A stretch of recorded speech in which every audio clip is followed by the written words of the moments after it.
Welcome to Live DAF, your online DAF Yomi Shir. Shalom Aleichem and welcome back to today's DAF, Bava Kamma DAF Kuf Yud Daled. We are holding a Kuf Yud Gimel Beis, 3 lines off the bottom. Machriz Rava v'Item Rav Huna. Rava, some say it was Rav Huna who made the following announcement. Everybody's meant to know this halach. The Salkin Leila, those traveling up to Eretz Yisrael, or the Nachsan L'Sata, those traveling down to Bavel from Eretz Yisrael. Hear ye, this is the halach.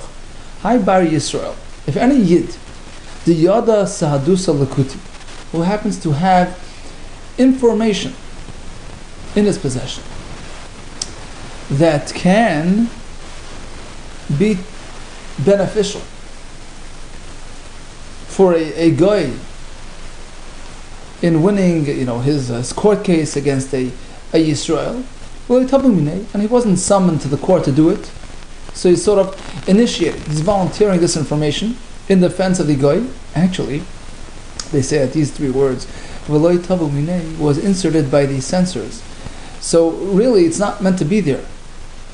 It's such a general halacha, a simple halacha. If a person has edut, has testimony that can help a kuti against the Yisrael, va'azal va'asalei b'dini the kuti al Yisrael chavrei, and went and provided assistance to the kuti, to the guy, b'dini the kuti, right?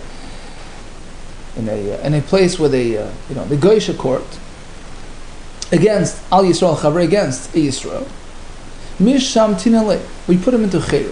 Why? My time. Why?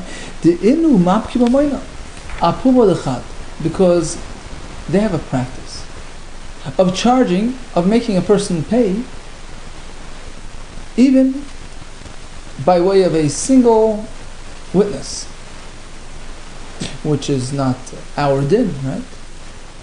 Turns out that he's making the Yisrael loses money, unjustifiably pay this judgment. And it's only true, right?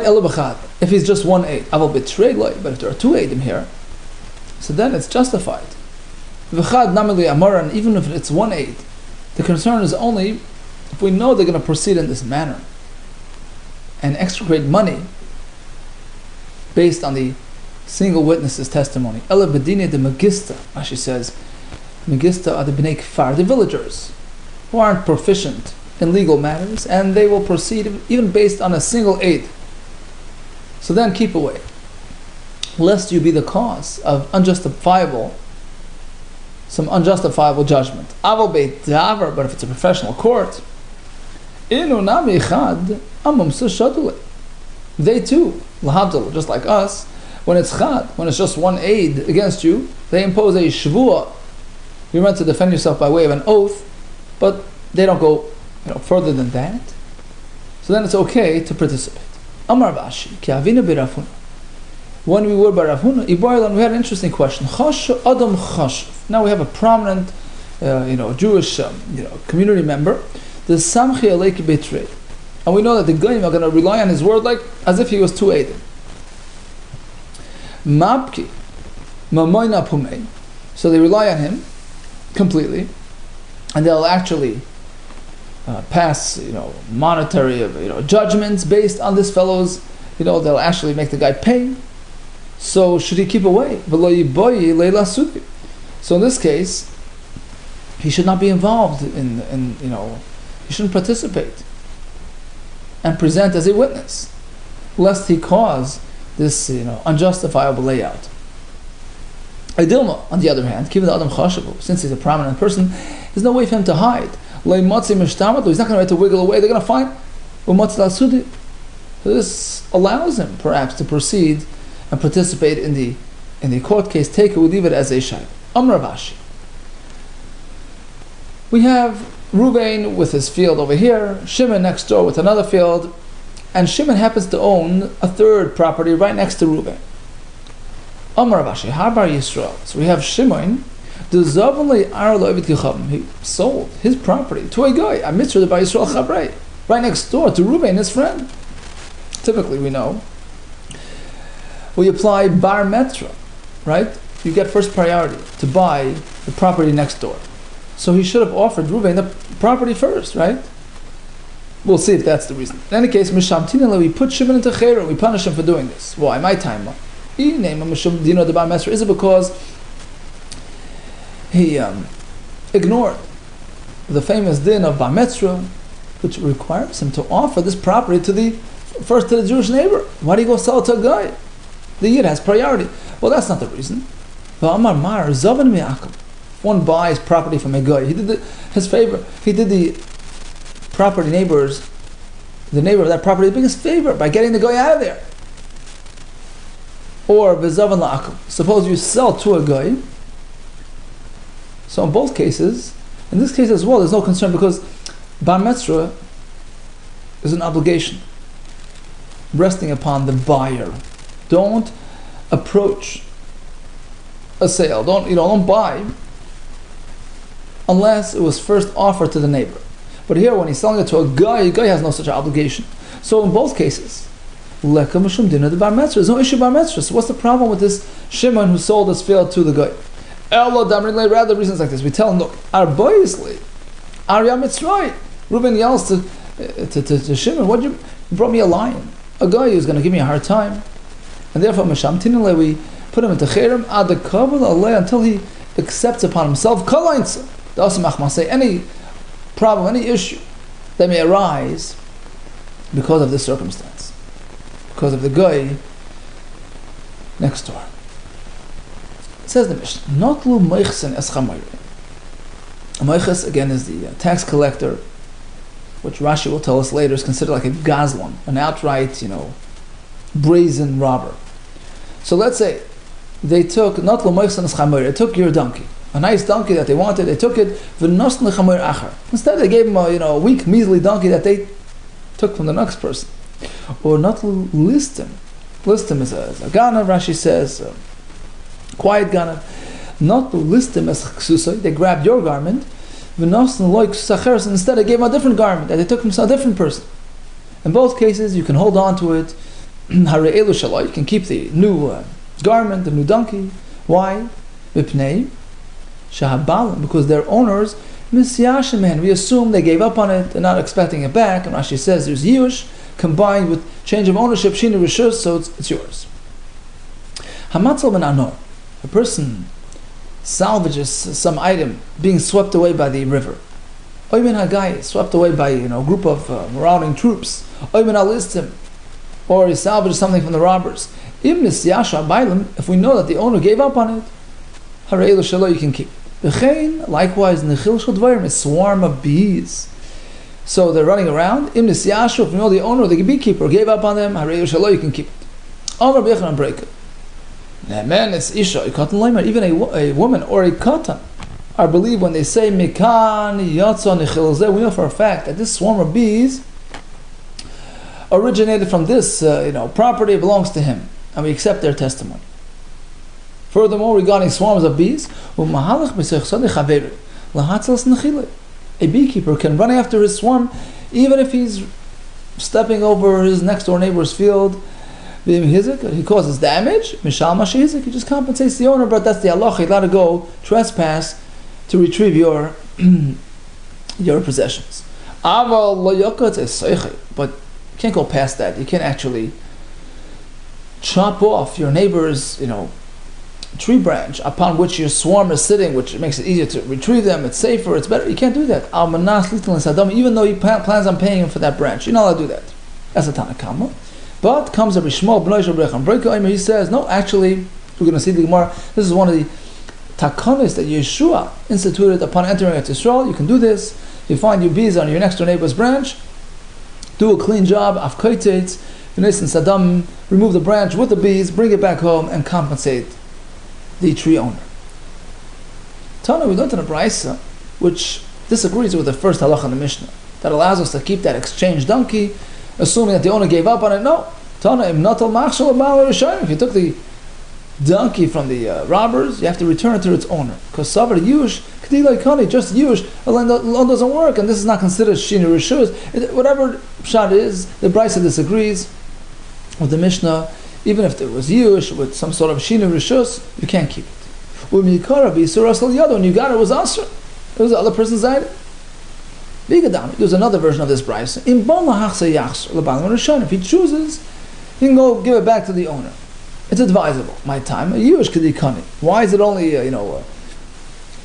voluntarily? Because Yush is really kind of Miu, but still, Amar, he says, look, I'm not interested in money that's not really mine. I want, honest money. In this case, it's advisable to give it back. And Rashi adds the words, the point of the Mishnah, the Bryce is, give it back to the owner, not back to the robber. When do we say that if the Ganav has it, we assume the owner gave up? It's a non-Jewish listing. He doesn't plan on getting it back. But if it's a Jewish robber, then the owner does not give up. You know why? He'll drag him to the bezdin. Somebody's thinking, tomorrow I'll bring him to the bezdin and get it back. If anything, it's the other way around. If we go the other way. The daini begesi, they come down hard on their criminals, right? They have their police force, their enforcement system. Then the victim is not going to give up on that. He expects to get it back. But Yisrael, when it's a Jewish robber, Kiva and the Amri Meimar, since by the Israelim, well, what's the most he can do? He can drag him to the bezdin. Amri Meimar, they'll ask him, they'll tell him to do this and that. Meaning, they'll instruct him, they'll give him a dinter, they'll show him the Shulchan Aruch, but ultimately they can't really enforce their verdicts. Miyayish, in this case, the owner doesn't expect it back. So if anything, it's the other way around. He's more likely to be miyayish by Yisrael than by a guy. Eli itmar aseve itmar. Rather, it's meant to be applied to the next part of the Mishnah. Matzah min akam umin listim. A person salvages an item taken by the goyim, or by the listim. They would say imnis yashra bailan. If we know for a fact the owner gave up on it, you can keep it. Only if there was an explicit yush. But stam aloi, it's not presumed. And the kasha is. At the beginning of the Mishnah it says, we assume the Baalim gives up on it. It's a presumed state. You don't need explicit use. Oh, says the Gemara, loy shanu, elo akum. So the answer is that the second part of the Mishnah, which says that you need explicit use, otherwise it's not assumed, that's only by a Goyish criminal. Mishum the Daini Bagaisi, they have a strong enforcement system. Avolistim Yisrael, but if it's a Yiddish robber, Kiva the Amrim Yemer, since they're just, at most, I'll tell him what to do, I'll instruct him, Miyayish, the owner doesn't have much hope on it. Tanan Hasim, we have a Mishnah over there in Maseches Kelim. Oyrei Shel Balabayis, the hides, the animal skins belonging to a regular, person. Machshava Mitamasa. Once he makes that decision, I'm using it as is, for a tablecloth or a mat, that constitutes completion. It's a finished product, it's susceptible to tumah. But Vishal Abdan, hides belonging to a processor, a tanner, who might encounter a new customer, who might decide to have this thing reprocessed. Even though the tanner decided to use it as is, but it's just a temporary decision which can be easily overturned, it's not considered a finished product and not susceptible to tumah. What about a gazlan or a ganav? Again, a ganav is a fellow who clandestinely steals. A gazlan, a fellow who outright confronts his victim and steals like that. So what about stealing hides? Vishal gazlan, hide belonging to a gazlan. We assume that the owner gave up on it. He's not expecting it back. It belongs to the gazlan, and his thought process, his decision-making process, affects the status of the hide. Vishal ganav, but from a ganav, the other way around, Shal gazlan ein machshava v'tamasan. Over there we say, no, the gazlan is not considered like an owner, and therefore his machshava, his determining and labeling doesn't work. Shal ganav machshava v'tamasan. But if it's a ganav, it's different. And this is the sheet of the Rabban. Let's just explain. What's the difference? Why do they say by the gazlan he's not considered the owner, and by the ganav, yes? Rashi explained. It's all about identity. A gazlan is a fellow who outright steals. So the victim is aware of his identity. He knows who he is. He's going to go find. He's going to go drag him to the court. So here, there's no use. And therefore, the machshava of the gazlan has no ramification, no effect on the item. But a Ganav is an unknown fellow. Identity unknown. The owner gives up on it. It's considered a Yush.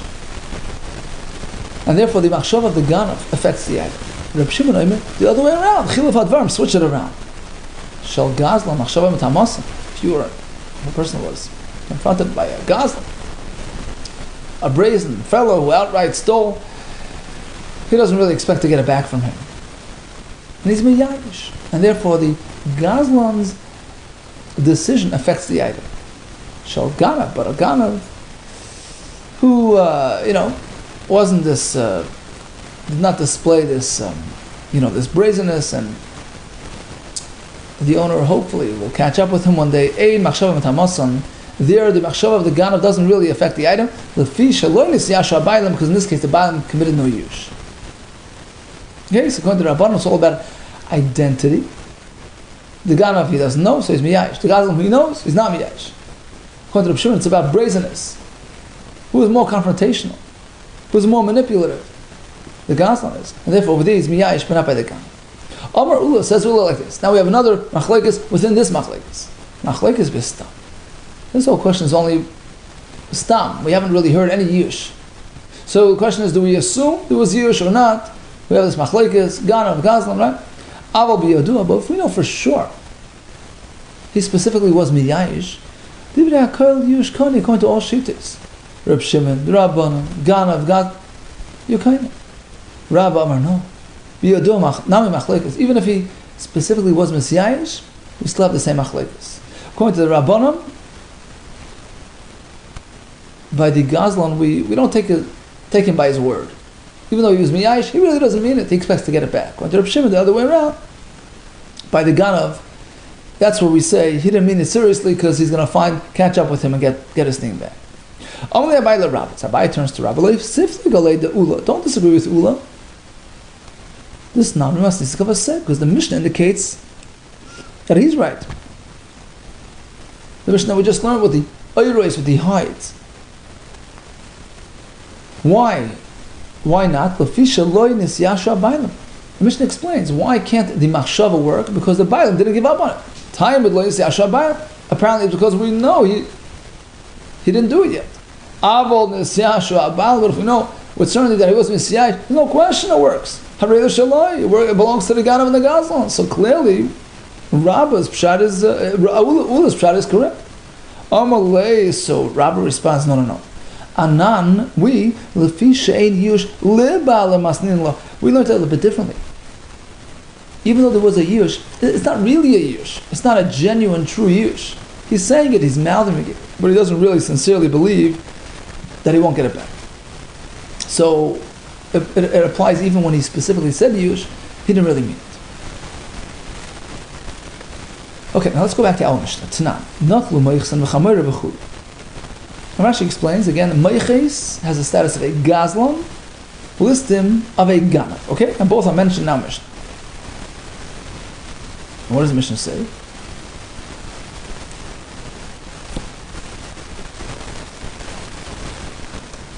That we assume the owner gives up on it. There was yush. Now who's speaking in this Mishnah? Mani. Is it the Rabbanon? Kashi Gazlan. The question is, why by the Gazlan? We assume there's yush. According to them, Gazlan has no yush. Is it Reb Shimon speaking? And then the other way around, Kashi Ganav. The question is from the Ganav case. Why do we assume yush? Now, Bishlam, the Ula, hold it. According to Ula, the Rabbi Yehuda Kessler, who says that if there was a specific yush, it was an explicit giving up, then it works.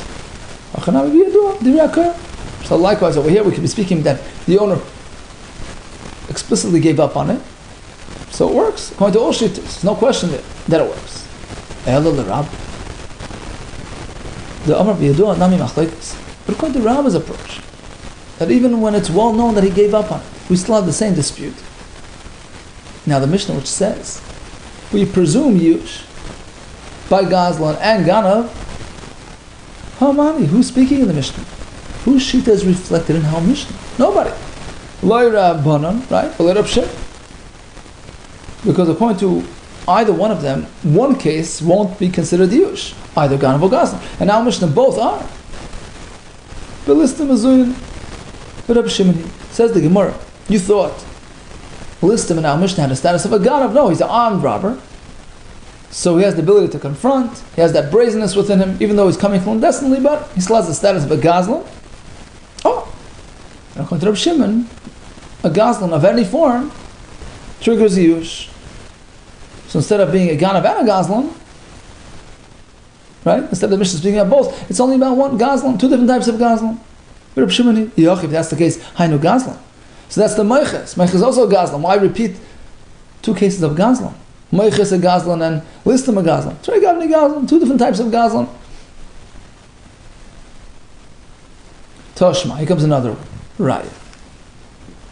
Haganav v'hagazlan. We cover all the bases. Ganav v'hagazlan, ha'anas, person who forcibly buys things. They grabbed, some grain, hegdesh and hegdish. It's theirs. To make it hegdish, it's hegdish. It's trumasan, truma, masrois and maser. Whatever they do, they can affect the item that they have. It's theirs. It was yush. A ganav and a gazlan. Back to the same question. How can we put them both in the same boat? Mani, who's speaking here? Rabbanon kashi gazlan. Rab Shimon kashi ganav. Right? According to Rabbanon, it shouldn't work by the gazlan. According to Rab Shimon, it should not work by the ganav. There's no yush. So now, again, according to Ulu says that when we specifically know there was yush, it works. So that's the case here as well. We know that there was yush. There's no question. All agree it works. According to the other opinion of Rabbah, the Amar, even though there was a specific yush, we have the same machlekes. Between Rab Shimon and Rabbanan, when it works and when it doesn't. Hamani. So who's speaking of this Mishnah? Loi Rabbanan. But Rab Shimon doesn't work according to either sheet. Same teretz as before. Hachinami bilistim mazuin. Rab Shimon, when we speak about ganav, it's an armed robber, and therefore has the status of a gazlan. And it's like Rab Shimon who says there was yush by the gazlan. Yochi hanu gazlan. We already mentioned gazlan in the Mishnah. Trei gavni gazlan, two types of gazlan. Okay. Yiboy Yisema. Here comes another option. We're looking for the Manda Amar, who holds that Ganav and Gazlan generate yush. Guess what? There's a third shita. Hamasnaisa Rebbe. It's shita's Rebbe. Asani Rebbe Omer Ganav ke Gazlan. Ganav has the same status as a Gazlan. The Kaimlan ke Gazlan Rabbi Shimon, and we know that Rebbe meant like the Gazlan of Rabbi Shimon who has yush, and Ganav has the same status. We don't differentiate whether we're stolen through a Ganav or through a Gazlan. The owner gives up on it, there's yush. Gufa, Rebbe Omer. Let's go back to Rebbe. Omer, my opinion is Ganav ki Gazlan. A Ganav is equal to a Gazlan. Iboilo, and the question is, what do you mean? Ki Gazlan the Rabbanon Kamar, V'loi Kani? Does he mean like the Rabbanon's opinion about a Gazlan, where there's no kinyan, there's no shini, there's no yush? Oidilma, or, and this was the way we concluded a minute ago, Ki Gazlan the Rab Shimon Kamar. He meant to reference Rab Shimon's view of Gazlan, V'kani, which acquires it. Who acquires it through yush? What do he mean? Tashma, not l'mayfsan chamar. So let's go back to our Mishnah. So we have the Ganav and the Gazlan, and the Mishnah says we assume the owner gives up on it. Mani, who's speaking? I Rabbanon kashi Gazlan. Right? Is it the Rabbanon? Then why is there yush by the Gazlan? I Rab Shimon, is it according to him kashi Ganav? Why is there yush by the Ganav? Iyamas b'shleim Rebbe. So now let's go back to Rebbe, the third option. Ki Gazlan Rab Shimon Kamar. He meant that a Ganav is treated like Rab Shimon's Gazlan, i.e. there is yush. V'kani, right? Hamani Rabbi. So the Mishnah reflects Shitas Rabbi. In all situations is yush. Shemachi Kani, that's why he's Kani. Eli Yamas Gazlan Rabbanon Kamar, V'loi Kani. But if Rabbi meant to say that a Ganav is treated like the Rabbanon's view of Gazlan, there's no kinyan. Hamani. So who's speaking in our Mishnah? Loi Rabbi, V'loi Rab Shimon, V'loi Rabbanon doesn't work according to anybody.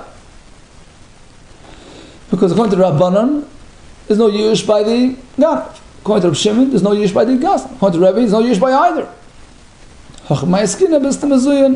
Rab Shimoni.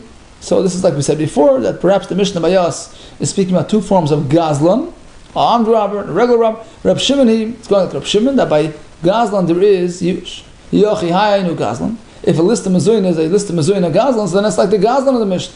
It's like the Moiches. Why repeat it? Gavni Gazlan, two types of Gazlan. Tashmai comes another attempt at proving Rebbe's opinion.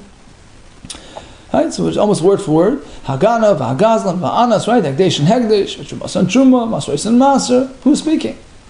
in this brisa, which indicates that either a ganav or a gazlan trigger riyush. Mani, Irabbanon is the Rabbanon Kasha Gazlan. Why by Gazlan is there Yush? Irab Shimon, then it's a Kasha on the Ganav. Yams Mishlema, Rebbe, Ganav, Gazlan, Reb Shimon Kamma. If Rebbe meant to equate the Ganav to Reb Shimon's Gazlan, and therefore they're Kaina in both, Mishamachi Kaina. That's why in this brisa, whether it's a Ganav or a Gazlan, it works. Ele Amr's Ganav, Gazlan, Rabbanon. But if he meant to say that the Ganav is treated like the Rabbanon's Gazlan, there is no Yush. Mani. So why in this brisa do we say Ganav and Gazlan generate Yush? Bilista Mazuya and Reb Shimon. The answer is that the Ganav in this price is not just a quiet Ganav, a armed robber is like a Gazlan, and that's like Reb Shimon, who holds that a Gazlan generates Yush. Yochi Hainu Gazlan. Well, that's an exact repetition of the next word in the Bryce, a Gazlan. So Regavni Gazlan, we speak about two different types. Omele Rav Ashi L'Rav Toshma. I'm going to prove what Rebbe's opinion really is.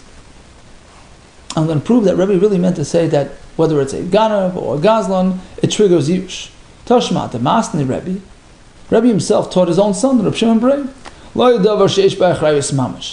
in the beginning of the Perek, a father was Goyzel Machalas Bonim. He stole an item, gave it to his kids. And the Mishnah says, if it was something like real estate, the kids have to give it back.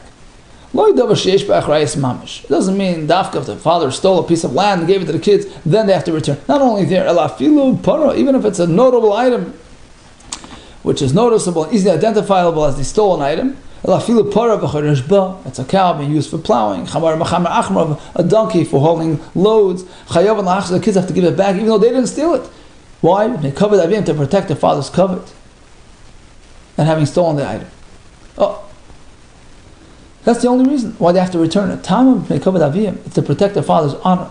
If not for this factor, they wouldn't have to return the item even though it's here. Why? Shmamina, that proves to us that Rebbe, who presented this halacha, he meant to say like this, that otherwise the kids don't have to return it.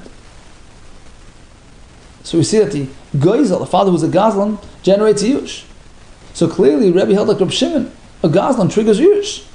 And Rebbe continued and said, well, Ganav is like a Gazlan. What do you mean? In both cases it triggers Yush. So the bottom line is we have three machlekes regarding triggering the Yush process. According to Rabbanon, depends on whether you can identify the perpetrator. So by the Ganav you have no idea, so you're miyayish. By the Gazlan you know you're not miyayish. According to Reb Shimon it's about brazenness and confrontation. He's intimidated by the Gazlan who confronted him. He gives up on that. But not by the Ganav. According to Rebbe, in both cases it triggers Yush. Now the Mishnah continues. Likewise we have a swarm of bees.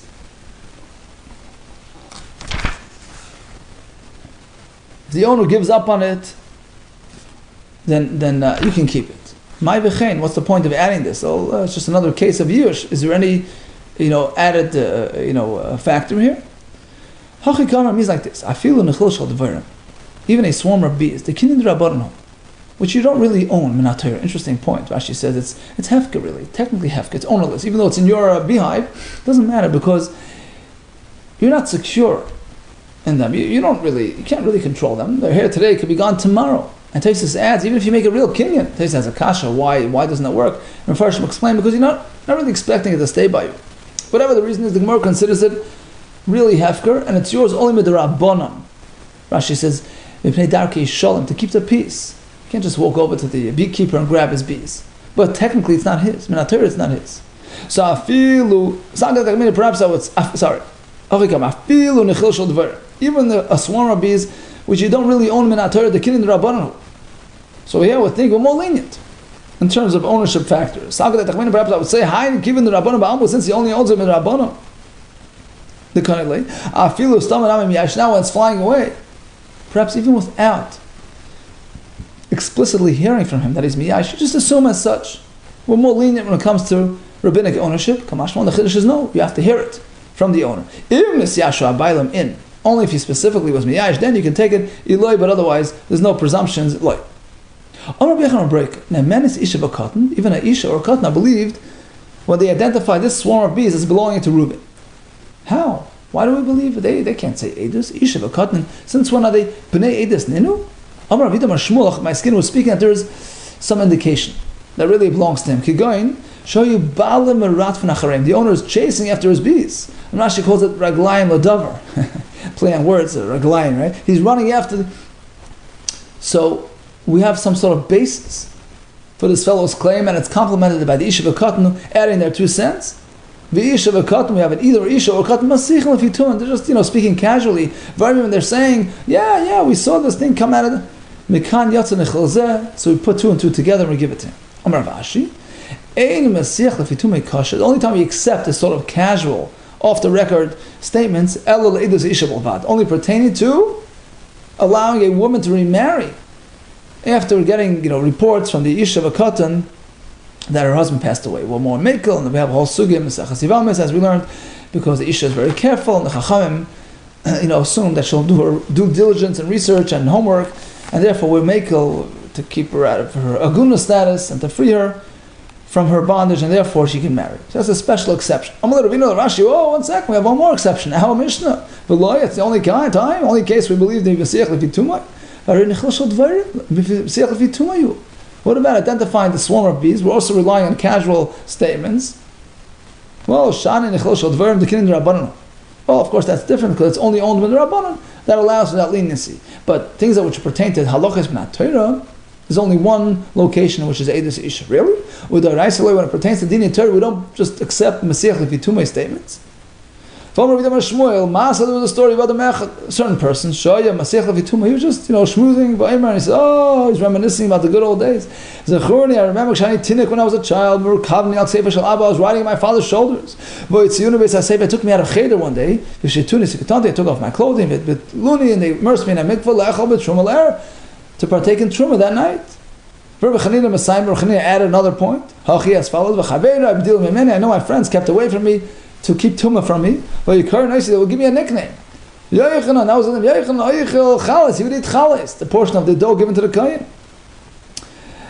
And based on this sort of casual conversation, Vayaleyu, Rebbe, Lekun Alpim, Rebbe treated him like a Kohen based on this, So you see that even pertaining to Deiraisa, we just believe, casual discussion. The Truma de Rabbanon. It was after the Churban, Rashi says. There was no more real Truma min HaTorah. It's only the Rabbanon. So there we trusted him, otherwise not. Really, when it comes to the Raisa, we don't just accept these things as facts. But Kiyos Rav Dimi came, Amar, he says like this. There was a person called Rav Chana Kartigna. Va'amrla Rav Acha Kartigna. Mishtoi, he was speaking as follows. Masa was a story, Ba Lefnei Rishon Levi. It came to Rishon Levi. Amrla, some say Masa Ba Lefnei Rebbe to Rebbe. A small child, he was just speaking, he was saying, Ani v'imi. My mother and myself, we were captured to the Goyim. When I went out to draw water, I was thinking about my mother, keeping an eye on her to protect her from trouble. Little kid ate and went to pick wood, I was focusing, I was paying attention, watching my mother. Based on this testimony, Rebbe treated her like a kosher, a person who could marry a kohen. Relying on the casual, discussion, presentation from her son, who claimed, so to speak, that she was protected from the goyim. There was no interaction, there was no trouble. No, here we see that even when it comes to serious halachas, we just believe Masiach Lefitumei. Once again, says this is an exception. By a shvuya, kidnapped woman will make Rashi says, because really, it's just really a sveika ba'alma who says Rashi. We don't know anything went wrong. We don't know if they interacted with her improperly. So it's just a chashash. And once we have this sort of added element, this sort of pseudo testimony, we believe it. Tanna Kamma maintains that you cannot just chop off the tree to pick out to retrieve your bees. Tanya, Rabbi Shmuel, Bnoi, Shabrechem Breka Eimer, no. Tanai Beznu, it's a Tanai Bezn, it's established practice by the Bezn, Shei Yored, you can actually enter your friend's property without permission. To salvage your bees. Right? You can remove the branch upon which the bees have settled and bring it back home. Now, your neighbor expects compensation. If you don't pay him right away, he can actually take out some bees, right, to repay for his down branch. Because really, you would have lost your bees altogether. So he helped you salvage it, and he deserves his payment right away. Otherwise, he can take some of your bees. And we have two more cases, similar cases. Tonight Bezdin. There was another Tonight Bezdin. You have two people walking along the road. This fellow has a container of wine, this fellow a container of honey. The honey burst. Apparently honey was worth more than wine. So Reuben can spill out his wine, salvage the honey, and expect payment. He spilled out his wine to salvage his friend's honey. And extract the value of his lost wine from his friend's honey. He has direct right to go access it. Another halacha. He's walking with wood, cheap commodity. His friend's walking with flax, expensive commodity. And they both sort of are stuck on the road. He's allowed to unload his wood and load up the other fellow's expensive load.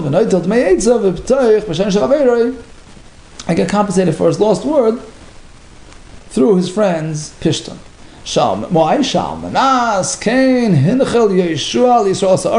This is one of the conditions, stipulations, practices established by Yeshua when they entered Eretz Yisrael, and he distributed it to the Bnei Yisrael.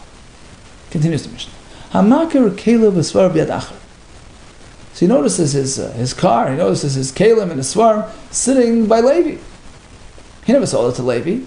And there's rumors that there was a robbery, a burglary last night. So we put two and two together. Apparently these items were stolen from Reuben, and the Ganav sold it to Levi. So what happens? So Levi has a right to be compensated for the money that he spent on it. So he makes a shvur to Reuben, look, I spent $1,000 on it, and he gets that payment, then he gives it back to the owner. But otherwise, meaning there was no news of some sort of robbery. You can't just make it up. Lav called Haymenu, you have no right to claim that this item was stolen from you and you deserve it back. Shani Yayme, because I can say, maybe Reuben sold it to Shimon. He sold it to Shimon. Now Levi bought it from Shimon. Now Reuben is having second thoughts, so he's asking for it back. He's claiming that it was stolen. You have no right. Asks the Gemara, big deal. So there's news about a burglary. Maybe he's spreading the rumor because he really sold the item. This is just a ploy to get it back. We have good reason to believe that there was a burglary. He had some, strange guests that came to visit him. They were staying in his house. And the host gets up in the middle of the night, he's yelling and screaming. V'amar is calling out, Nignavu Kelai, my stuff's gone. So now we have good reason to believe that it was true. Just the opposite. Maybe it's all a ruse. It's just a pretense. Kolshke and Ilamatz, if anything, maybe he's using the presence of these guests as a backtrap for his invention. Says the Rav Kahana, Rav Kahana actually had an addition in the name of Rav, meaning it's not enough that there was some sort of noise and all that. It needs to be like more serious indicators of a burglary. Oh, there was a tunnel, tunneling out of his house. And those same people who stayed by him last night, these very gracious guests, they were tunneling out. Carrying bundles of kalim. Everybody's calling out, everybody knows his stuff was stolen. So once we have all that information, we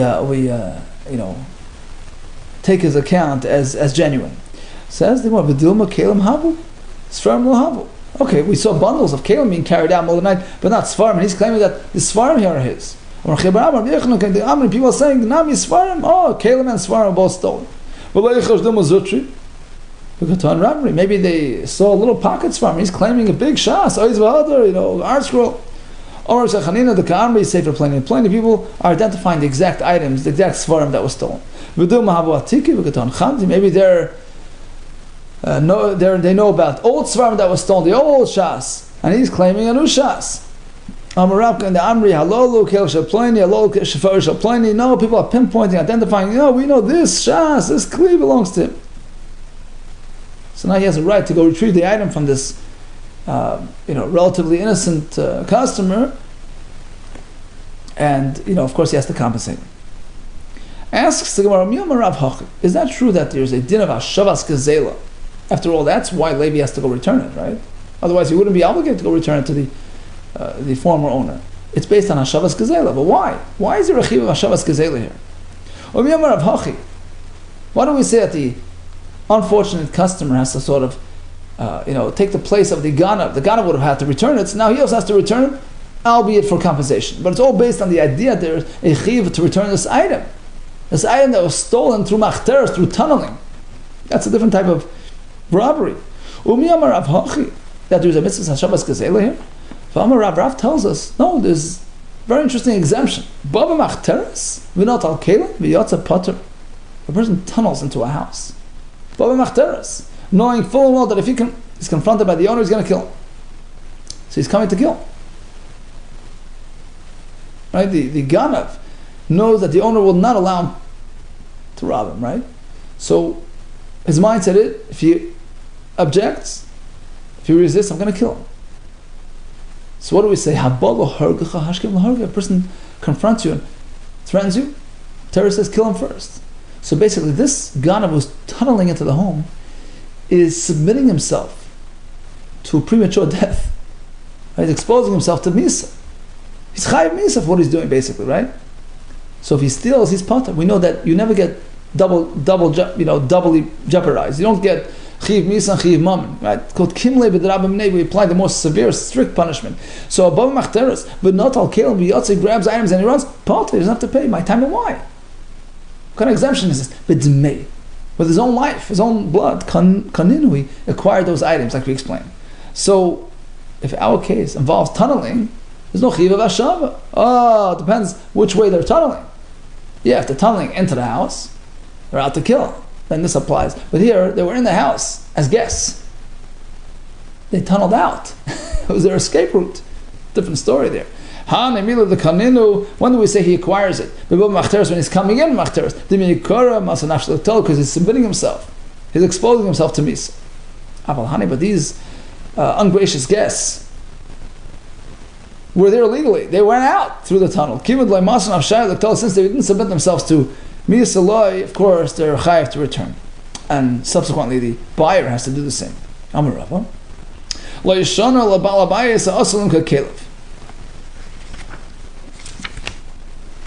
do we say all these declarations and all these things are required to sort of present the backdrop of authenticity to this fellow's story? That's only by Balabayis. A fellow who, at times, perhaps out of necessity, will sell his stuff.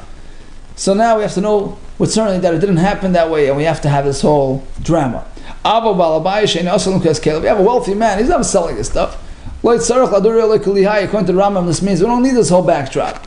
Because, all we need to know that there was some sort of rumor, that there was a koil, that there was a robbery, that's all. We don't need all these specifics and, dramatics. Why? Because he's not a fellow that's known to sell his stuff, and there's no chashash as such. We assume that it was robbed. We don't need all this, But maybe, what happens? A person, got stuck, got short of funds, and he sold his item. It wasn't stolen, it was sold. Ravashi, well, we said there was a shem geneva, meaning there was a headline that there was a burglary. So that's enough to base our assumption on. Okay, we learned about how to be mazmin a person. We learned about the idea of not participating in a trial which would follow,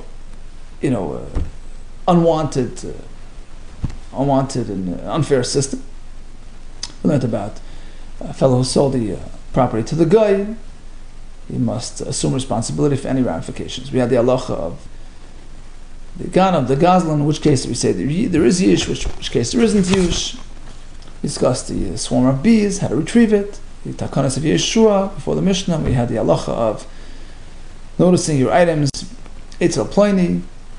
You can claim them as stolen and retrieve them as such. All the best to you, Natlach Rabba.